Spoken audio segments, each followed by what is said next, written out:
कराची के इलाके कोरंगी में डाकुओं ने एक और जान ले ली। मेडिकल स्टोर पर बैठे 22 साला सोहेब को माँ बाप के सामने फायरिंग करके कत्ल किया गया। डॉन न्यूज़ के नुमाइंदे आसिम खान इस वक्त नौजवान के गमजदा अहले खाना के साथ मौजूद हैं, उनसे मजीद जानते हैं। जी आसिम, बताइएगा कि ये वाकया किस तरह पेश आया और पुलिस की जानिब से अब तक क्या कार्रवाई की गई है।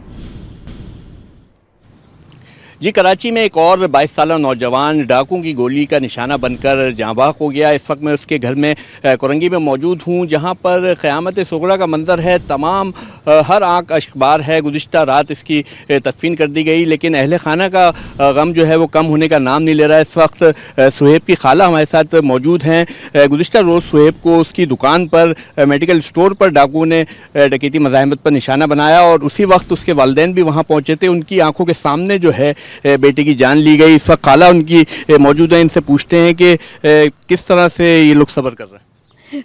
सब्र तो अल्लाह ताला देगा हमें, क्योंकि सब्र करने वालों के साथ अल्लाह ताला होता है। उसने जिन लोगों ने ये करा है, अल्लाह ताला उन लोगों को कभी माफ़ नहीं करेगा, कभी माफ़ नहीं करेगा। उन लोगों के लिए माफ़ नहीं, लेकिन हमारे मुल्क में हमारी आवाम के लिए कोई तहफ़्फ़ुज़ नहीं है, कोई तहफ़्फ़ुज़ नहीं है कि बच्चे माएँ कोई भी महफूज नहीं है। ना बेटियाँ महफूज हैं, ना बेटे महफूज हैं, कोई महफूज नहीं है। क्यों?